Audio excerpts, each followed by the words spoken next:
there's an argument that could be made that they deserve to make it in, but anything below 10-2, even a 9-3 Penn State, where maybe Penn State beats Ohio State but loses to Indiana, I'm not so sure Penn State gets in.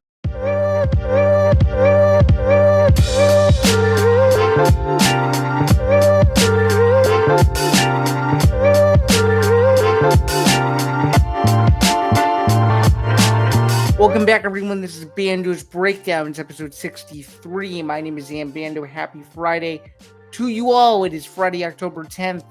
How's it going, everyone? We are back as per usual. Big week this week, as always, or at least for the most part, the last few weeks.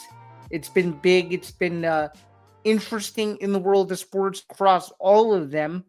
We have a lot to get to today in the world of college football, the NFL, combat sports, and maybe one or two other things. But nonetheless, though, thank you so much for joining me. Just a few quick reminders before we get started. Please be sure to like, follow, and subscribe to the Empty the Bench Podcast Network. It would be very much appreciated if you did so. We recently surpassed 1,000 subscribers, so it would be greatly appreciated if you guys hit the notification bell, dropped a like, subscribed, did all that good stuff. That way, I'm still in your algorithm. Every other show across the network is still in the algorithm, and we can help each other grow as such. You can follow the show across social media at Bando's Breakdown. Thank you so much for all of your support across socials. We've been doing a lot better with putting out as much content as possible on a weekly basis. So thanks to you guys.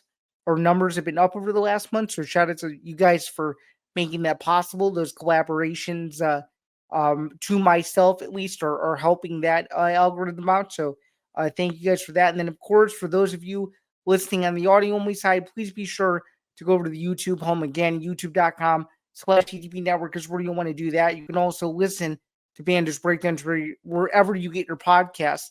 And of course, stay tuned for a message later on in the show about our sponsors, Playback and Novik. But until then, though, let's get started. It's a good show this week. It's a packed show this week. Let's go over what we're going to be discussing in Zan's overview. So, we'll be going over some news and notes regarding the latest with Conor McGregor and what the newest layer of news means for a comeback potentially at the White House next summer. That'll be very, very interesting. We will also be discussing a bunch of college football news and notes from this past week in week 6. We will be looking ahead to week 7, giving a full-on preview of Illinois, Ohio State. You'll get to hear from both coaches in brief audio sound bites, those meaning Brett Bielema of Illinois and Ryan Day of Ohio State.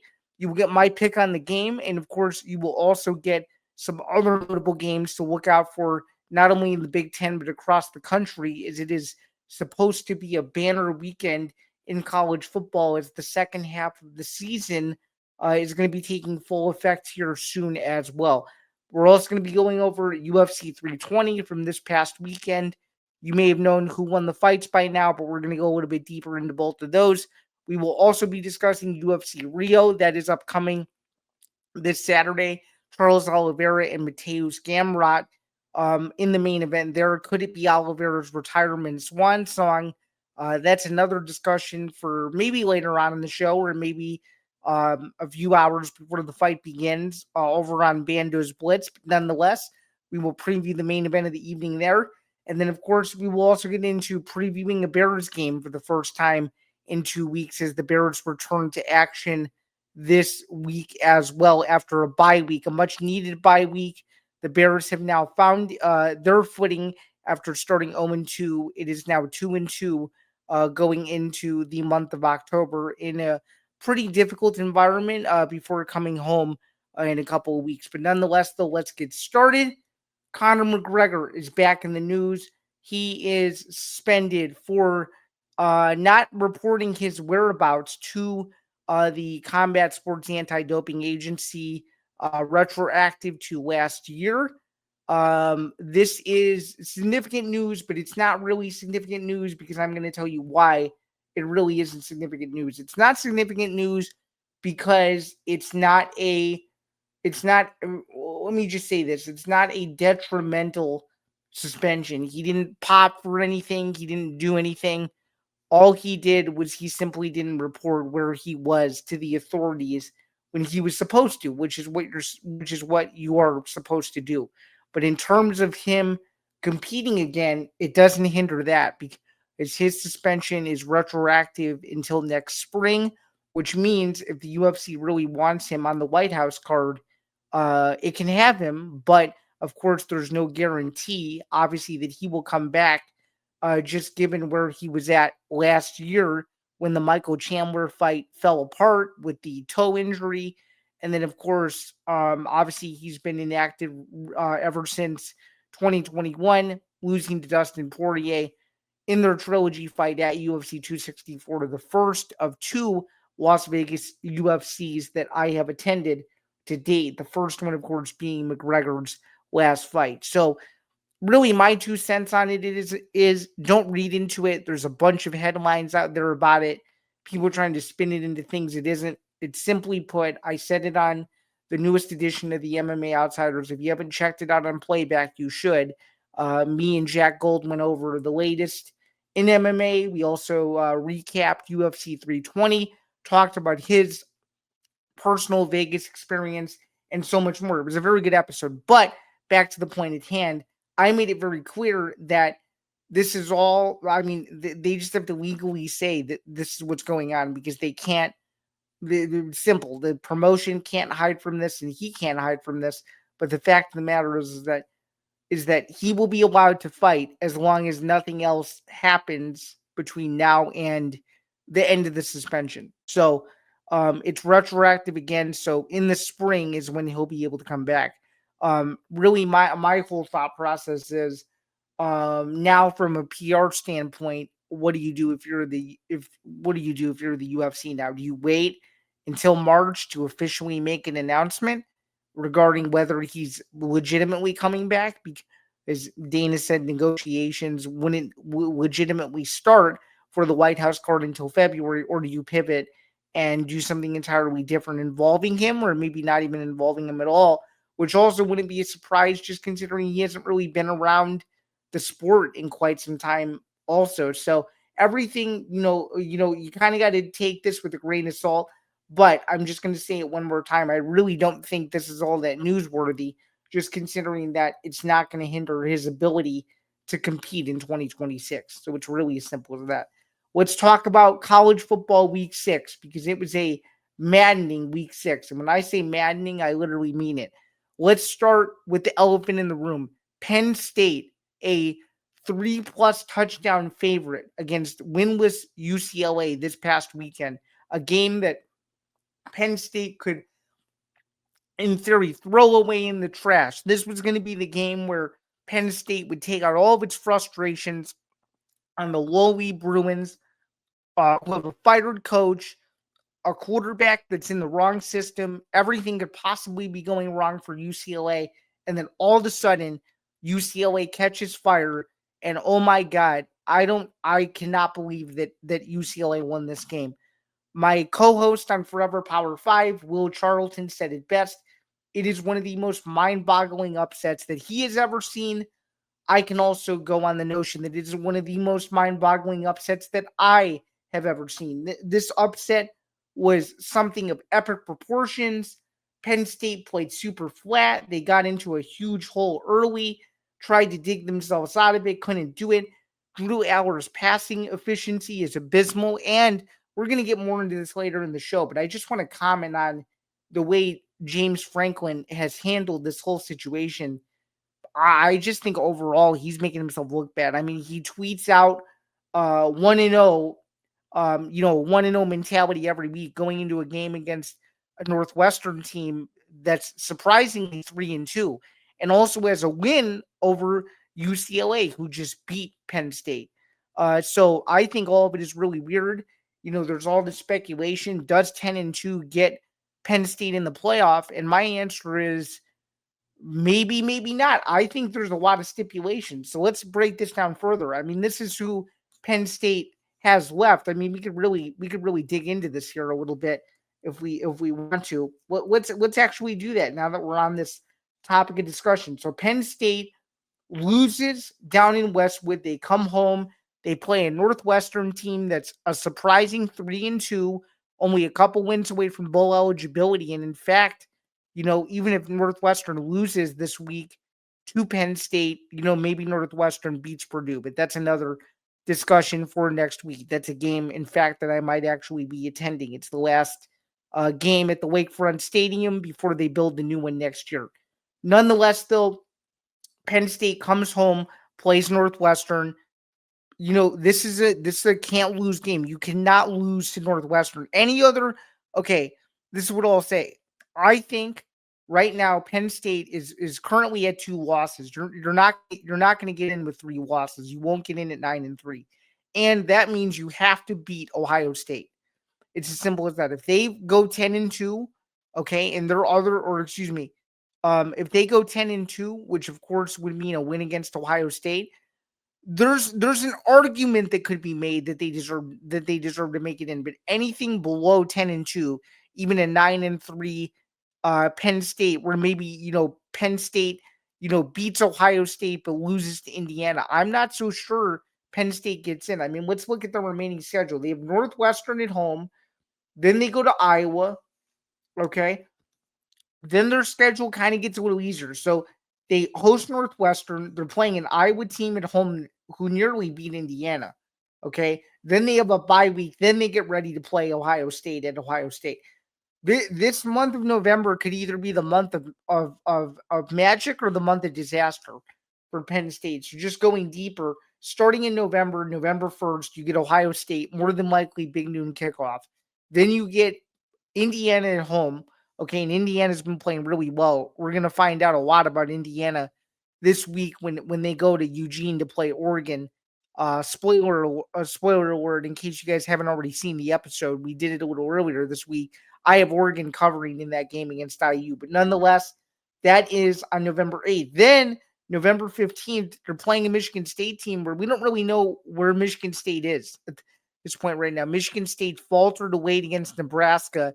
It was so bad that it even made it to bad beats. And in fact, Michigan State plays UCLA in its next game, which makes this whole thing even more strange. So you get Michigan State. That's a neutral site game, I'm pretty sure. I think it's in Detroit. And then you end the year with a Nebraska team who is either going to be a college football playoff outside looking in team.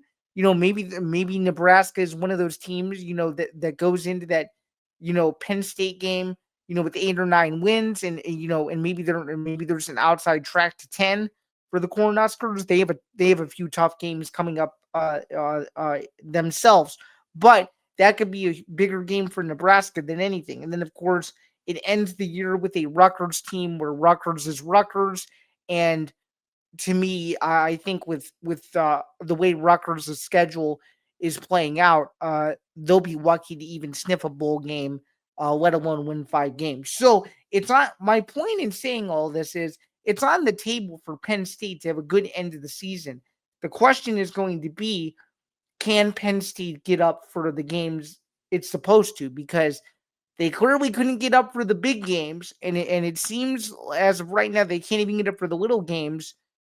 How are they going to respond? I can tell you this, and I don't really do college football locks on this show.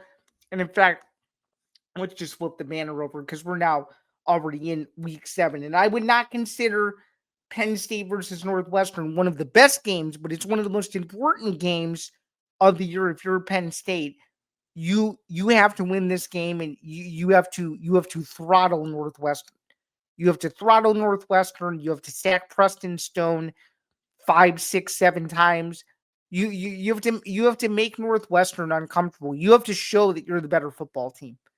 And I've seen some people say, "Oh, it's not going to be a throwaway game. Northwestern's going to play hard," and that could very well be true. But we saw how Northwestern looked against Oregon. They couldn't stop anything.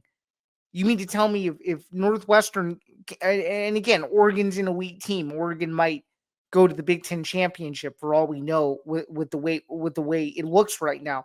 But you mean to tell me if Northwestern can't stop Oregon, how are we going to go in here and justify that it can stop Penn State? I don't think it can.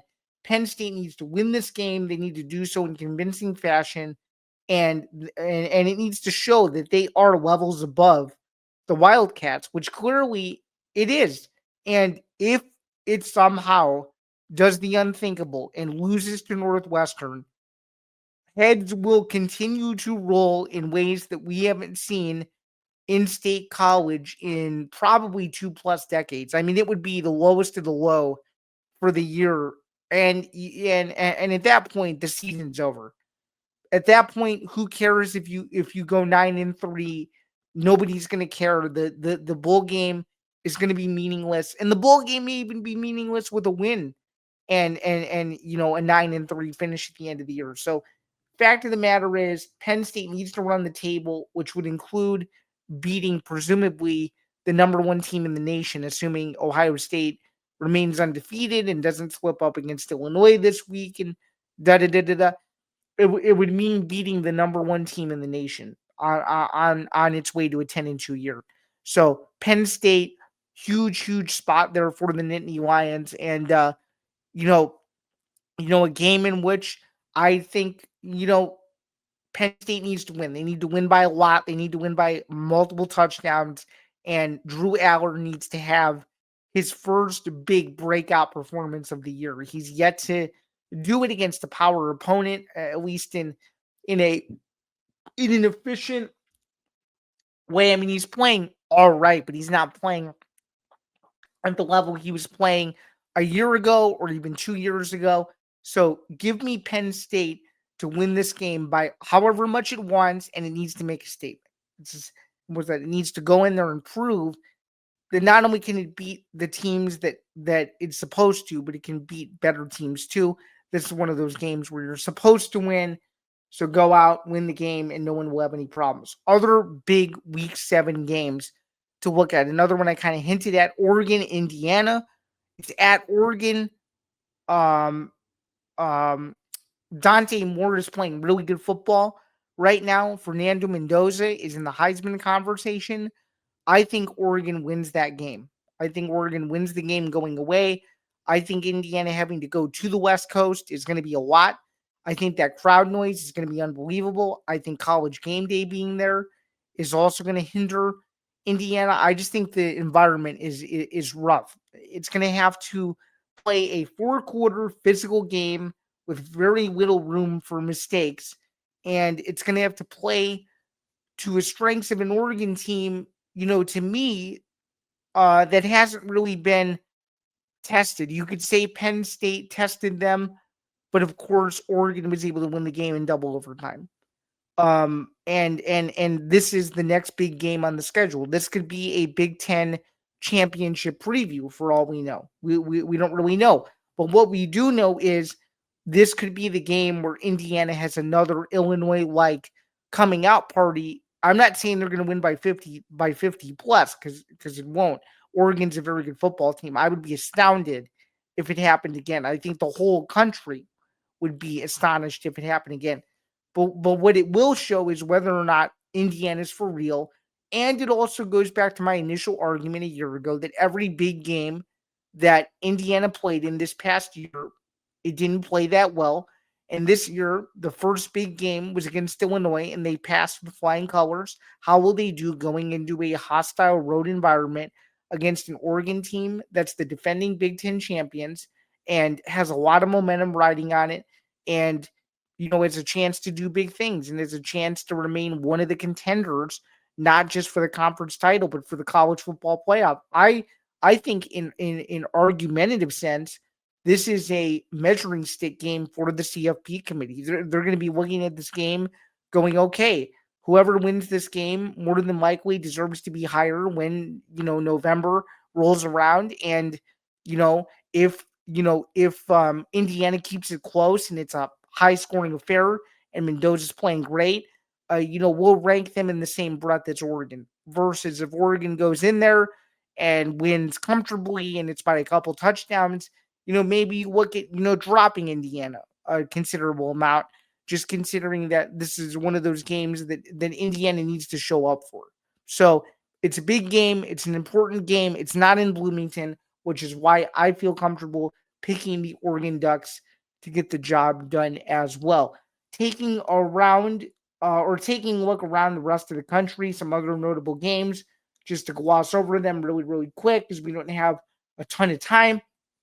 Alabama, Missouri, 8 versus 14.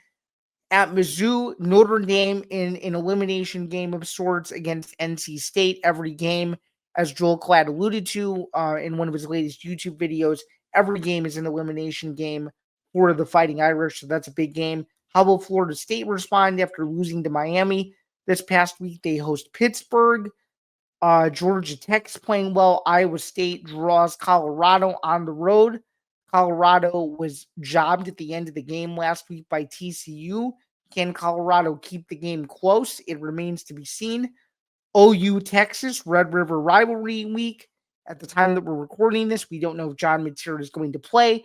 Florida goes to A&M. Tennessee, Arkansas is always a great matchup.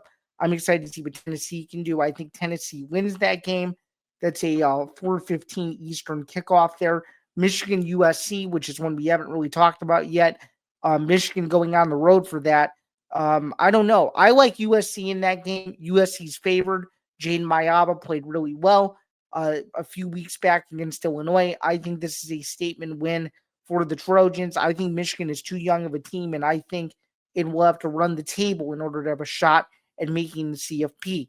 Georgia Auburn's also a big game. And then, of course, the gauntlet for South Carolina begins this week when it goes to Baton Rouge to host number 11 LSU. LSU quietly creeping up near the top 10 despite not playing this past week. And this is where South Carolina's schedule gets really, really challenging, as I just alluded to as well.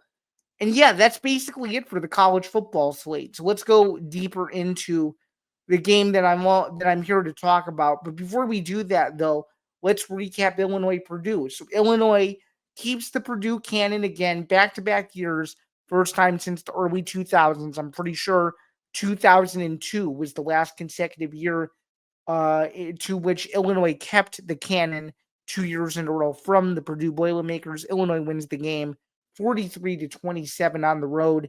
Luke Altmaier still without an interception, 12 touchdown passes already this season. Hank Beatty deserves to get more national attention than he has. He is a stud. And of course, the defense still is struggling with a bunch of injuries, including Xavier Scott still sidelined. It's unclear whether Xavier Scott will return at any point this year. But what is clear to me is Illinois is finding its stride. The Indiana game is in the rearview mirror. I think they haven't played a full 4 quarters yet, which Brett Bielema, has alluded to over the course of several weeks. And we'll get to this more when we preview the Ohio State game, but I just want to make mention.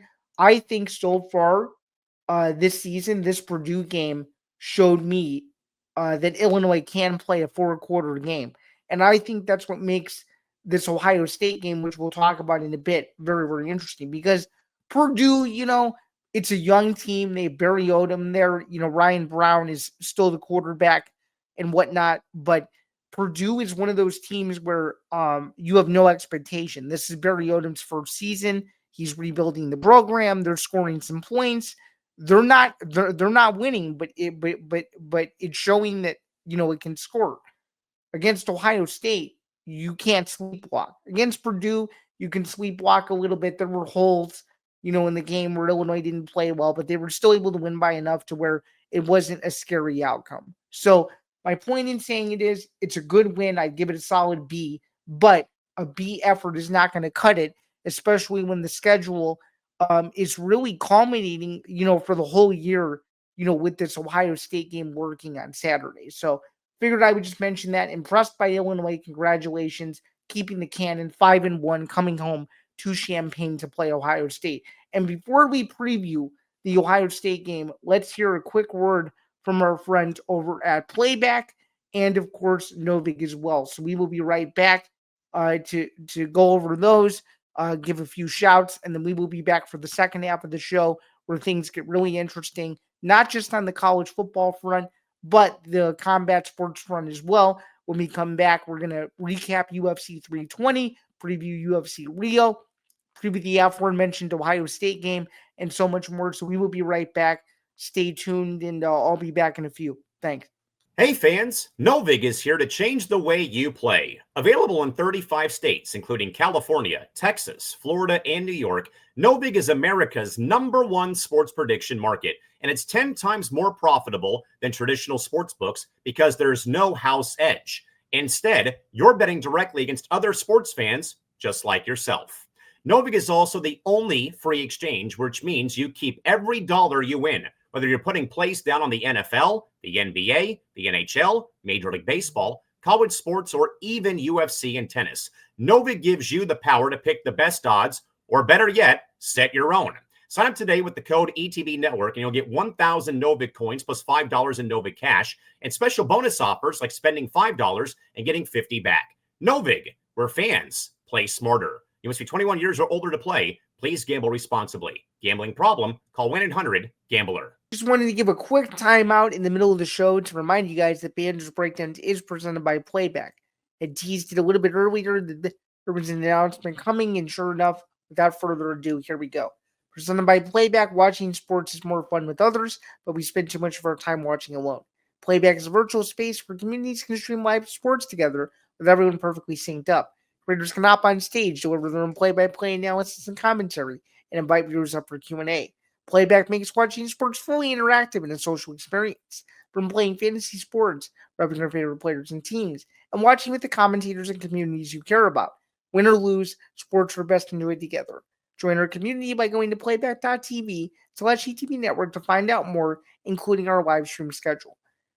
And with that, we can get back to the show. Thank you so much to our sponsors for all they do for us, and not only supporting our podcast efforts, but as well as some more live content, some more predictions content. Of course, Novig being a sports prediction market, that is what it does, and so much more. So just wanted to give a quick shout out to them. But let's get into it though. Bando's breakdowns, odds, as per usual, are presented by Novig. Let's get into the game that everybody's here for, and this might be the best price to which you may be able to get Illinois at. So shout out to all of you on Novig who are salivating over this play. Let's talk about it. #1 Ohio State comes to Champaign for the first time in a long time, first time in about a decade or so. Ohio State, a 2-touchdown and a hook favorite. Unbelievable. Absolutely unbelievable. Illinois is at this point, thanks to a lot of factors, but you have to give a shout out to Brett Bielema. This entire turnaround is honestly not possible without his vision. He's done this before in the Big Ten. He took over Wisconsin, who was already a good team, and made them really good. He's taken over Illinois and single-handedly turned it around. You have to remember, 2021, 5-7, signature win that year, Penn State. 2022, 8-5, signature win that year, Iowa.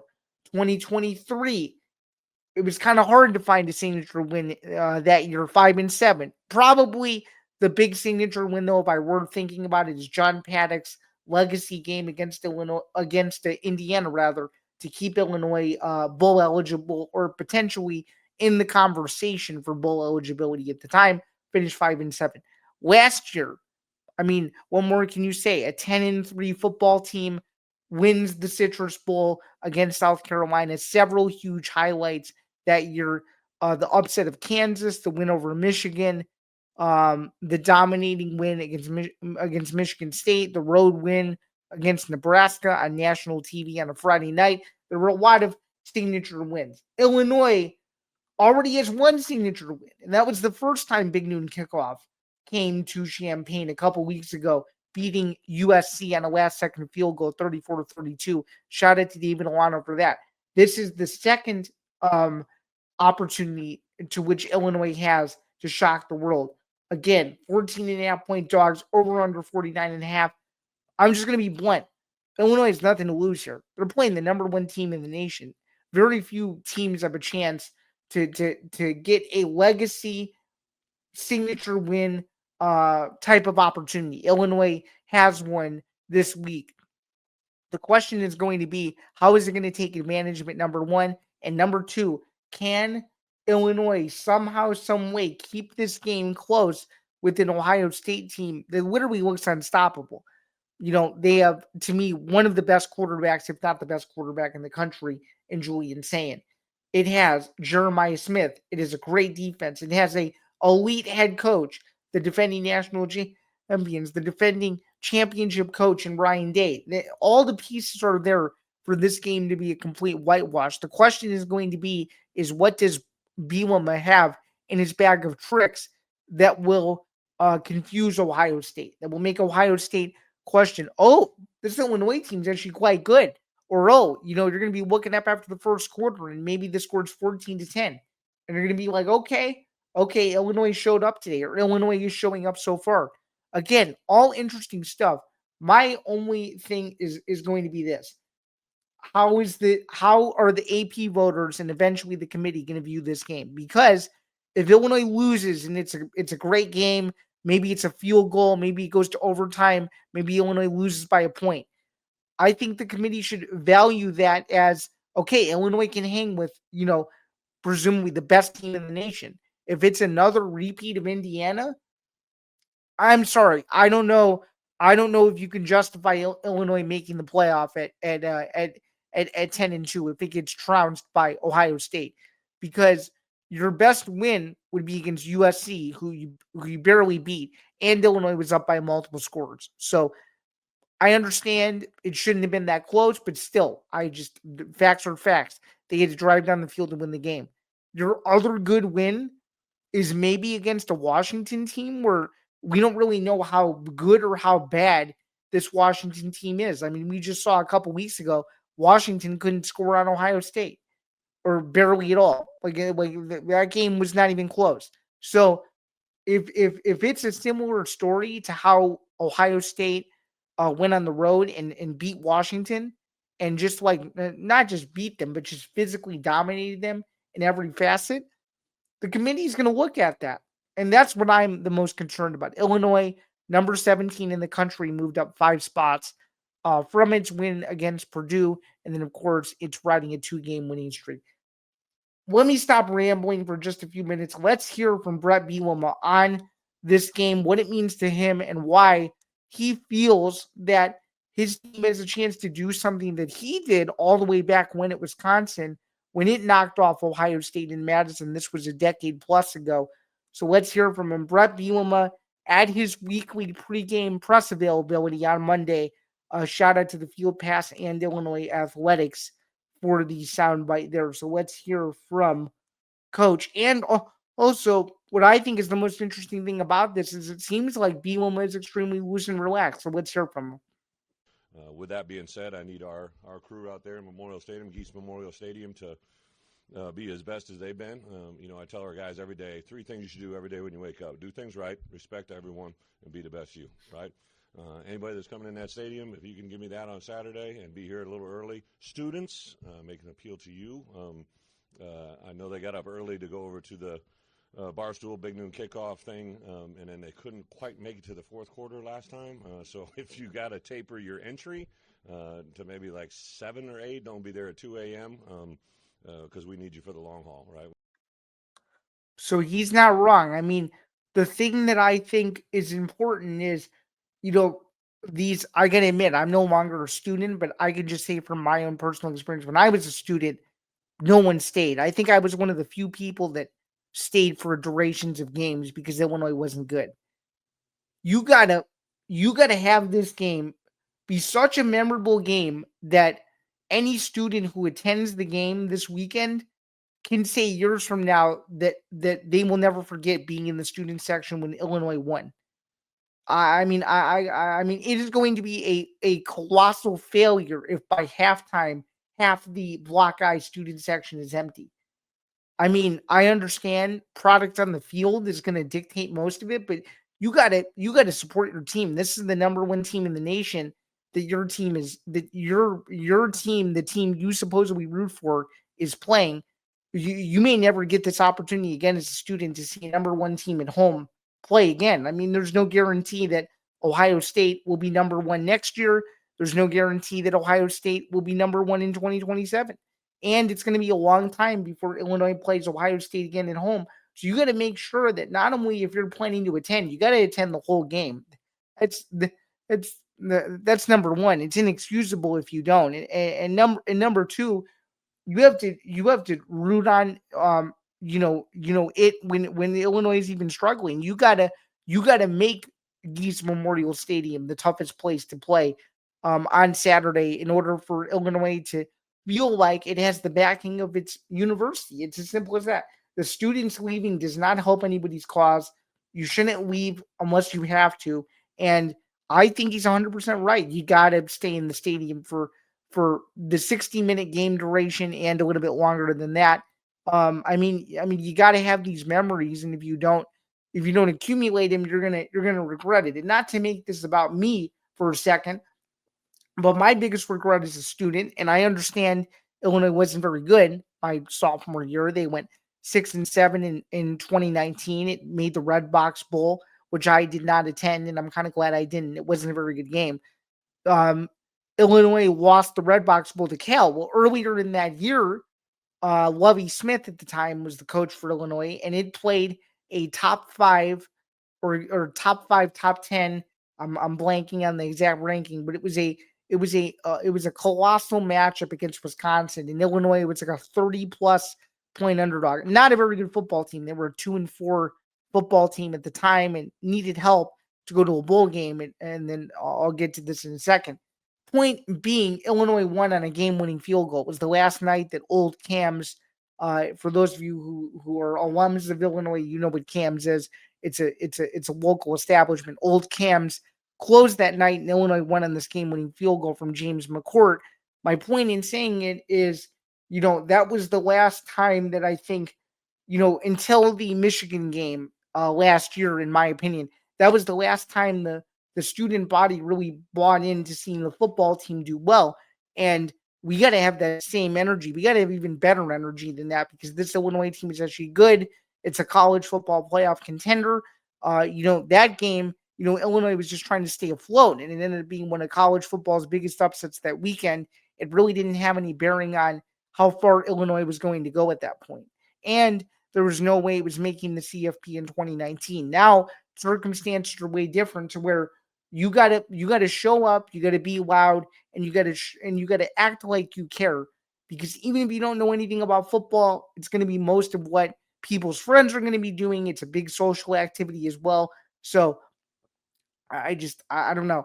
I'm almost pleading as a proud alumnus of my university to please Black Eye, please show up and do what you're supposed to do, because without the student support, it's gonna be challenging. And I did hear that there was, they were out of water at one point in the game.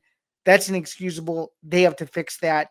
Shouldn't be EMTs on site trying to save people and stuff and people are just there to enjoy a game. So I think that's really disappointing, and hopefully it gets rectified, because it's supposed to be phenomenal weather in Champaign on Saturday, one of the last nice days probably down there of the entire year before it gets really cold. So there's that as well. Let's look at the other side, though, because Ryan Day is not sleeping on the fact that Illinois is a much better football team than what he's been used to over the years. And he understands how big of a game this is, and he understands that Ohio State cannot shy away from playing its best football, because it has to do so not only to win, but to make a statement that, it still is an elite team, and that, quite frankly, that it's not going to just check mark win, if you will, for anyone. So let's take a listen to what Ryan Day had to say. This courtesy of Buckeye Huddle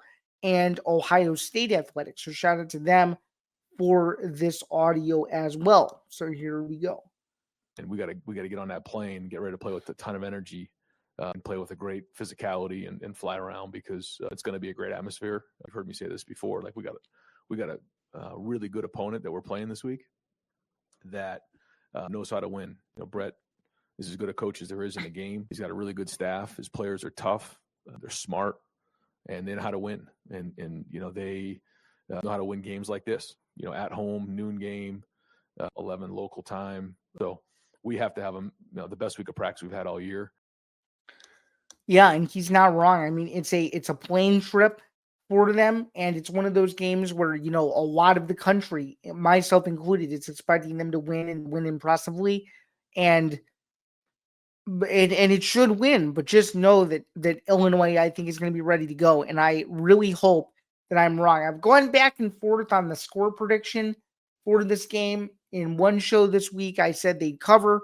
In another show this week, which is something I never do. I never contradict myself. In one show this week, I said they'd cover. In another show this week, I said they win it. I am going to go on the belief that Illinois, and we will go back to this. I am of the belief that I think Illinois will cover this 14.5, and I think it's going to be the closest game that Ohio State will play all year until the final game of the year when it plays Michigan and it tries to win the game for the first time in several years. I think Illinois shows up. I think it's a good game. I think Luke Altmaier has one of his best statistical games, not just this season, but of his whole career. I think it's a 3-touchdown, no interception day, and I think Illinois has Ohio State on the ropes, but Ohio State pulls away late with a Jeremiah Smith touchdown. Give me Ohio State to win the game, but not cover this beautiful number, 14.5. You have to remember, Illinois against the spread is a pretty good team to where if you bet against them, or against it rather, you're more than likely going to be wrong. Give me Ohio State to cover this number, 38-28, in a shockingly, surprisingly close game. And I understand a lot of people are picking Ohio State to blow them out by multiple scores. I just think most of the national media hasn't fully seen how good this Illinois team can be yet. And I'm one of those people that believes that Illinois is one of those teams that deserves to be talked about in national conversations, deserves to be mentioned amongst, some of the major teams, not just in the country, but in the Big Ten. So give me Illinois to at least cover this number, and I'm really excited to see how this game plays out. I will be there, big noon kickoff, 11 a.m. local time in Champaign this Saturday. It's a can't-miss game. All right, let's listen now to Andy and Ari, courtesy of On 3, talk about how they feel about this game, because they seemed very, very confident that Ohio State is just going to go into Champaign and roll over Illinois. I don't know if this part of the clip includes this or not, but Andy and Ari both agreed that the point spread is too much in favor of Ohio State to even consider taking Illinois. They used a different number.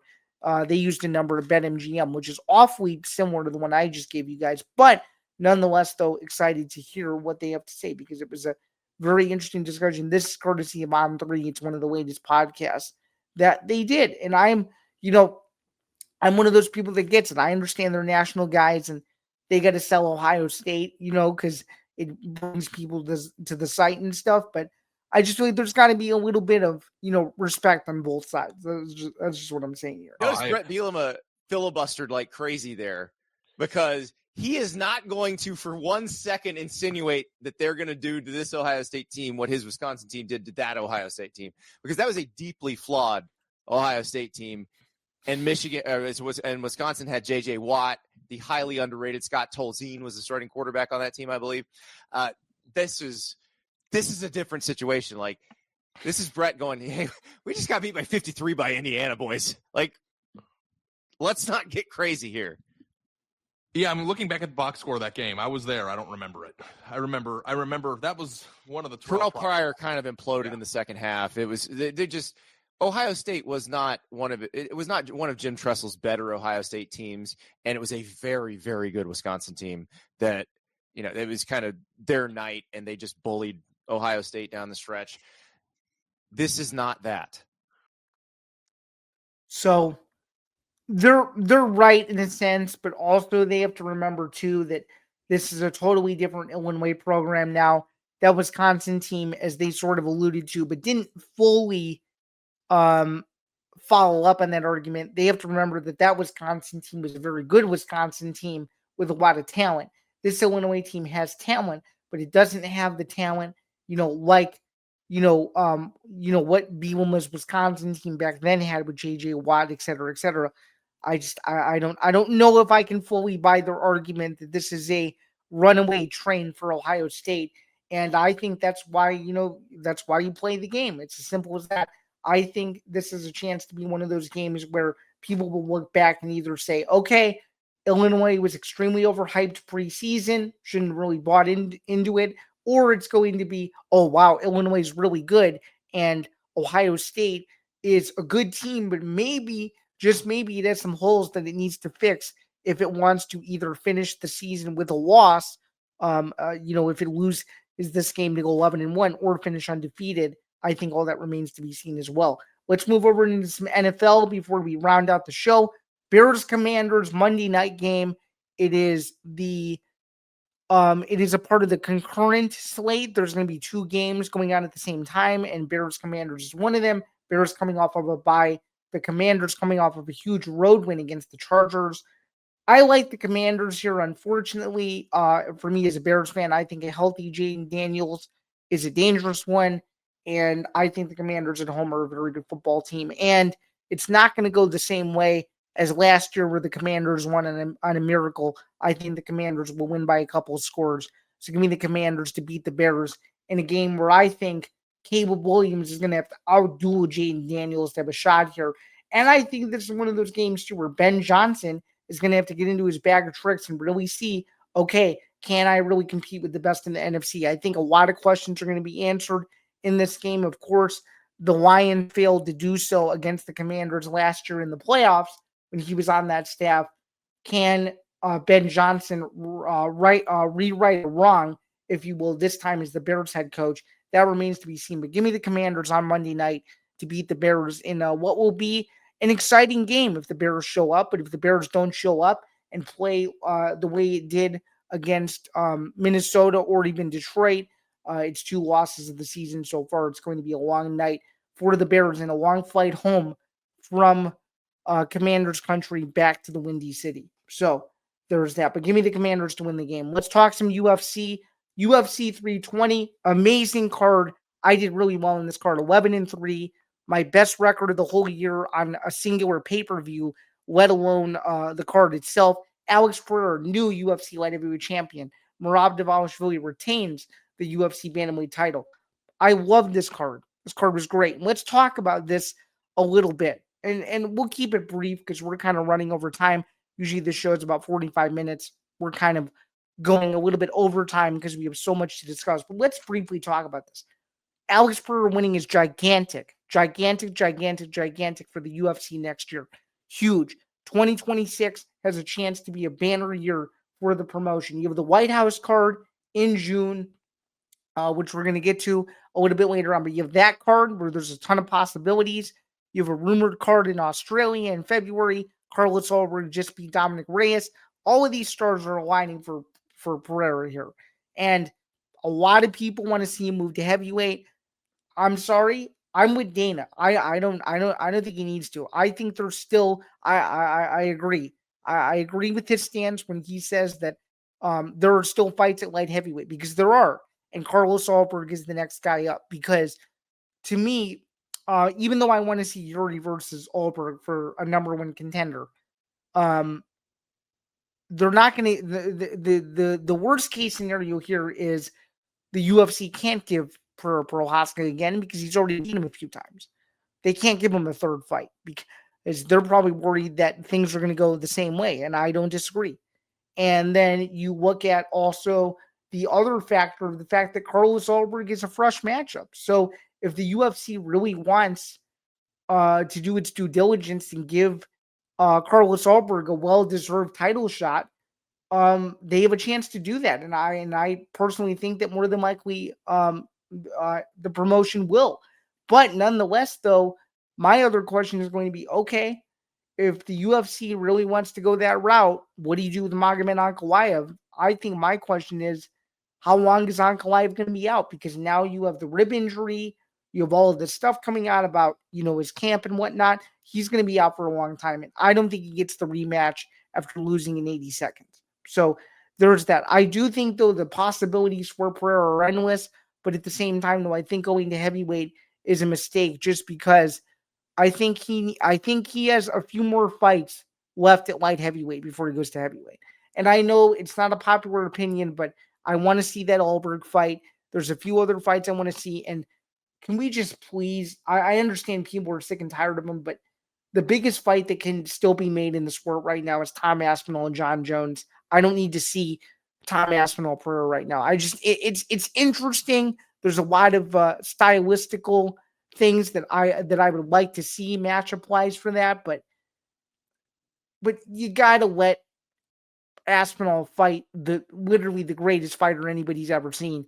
And it would be let me just say this. It would be a travesty, in my opinion, if somehow, some way the Aspinall Pereira fight happened before Jones Aspinall. I just think it would make no sense, and the whole narrative would be messed up. I would not be a fan of it. So I'm going to say that yes, Alex Pereira looked great. He had a great performance, and he looked awesome, and he's the champion again. But he has more work to do at light heavyweight. So it's as simple as that. All right, let's move on now. UFC Rio this weekend in Brazil, main event. Charles Oliveira returns against Mateus Gamrot. Good fight. Good fight overall. I think Oliveira gets it done, though, because he's in his hometown. I understand it's a quick turnaround, and I understand the build-up to this fight has been weird because, this was not the original main event. And they had to scramble to find an opponent for him. But nonetheless, though, I just think Oliveira's experience is better. His ground game is better. He has the hometown crowd advantage behind him. And Gamrot, I just think it's too much pressure for him. It's too much pressure to fight a former champion. Having to go to his backyard and expect to win, I think it's going to be challenging. Give me Pereira by finish. I think I have him by submission right now. But I just think he's due for a huge, huge, huge win to stay in the mix at 155 pounds. And if he decides to retire, I think it's a great way for him to go out. So give me Oliveira to win there. Let's go over the particulars of the card, though, like what time it starts, as I usually do and all that good stuff. All right. So the card of this weekend is an earlier start with it being a fight night. It is a 4 p.m. Eastern start for the prelims, which would mean that it is a 7 p.m. Eastern start for the main card, which would mean that the main card, my time, would start at 6. So, of course, Oliver and Gamrot. Then we have another former champion in Davison Figueiredo fighting Montel Jackson. There's a bunch of other fights on the card, some hard-hitting fighters on the card as well, both at heavyweight and elsewhere. I'm excited for the card, though. So, again, particulars, 13-fight card, 4 p.m. Eastern, ESPN Plus from Farmácia Arena. Sold out in Brazil.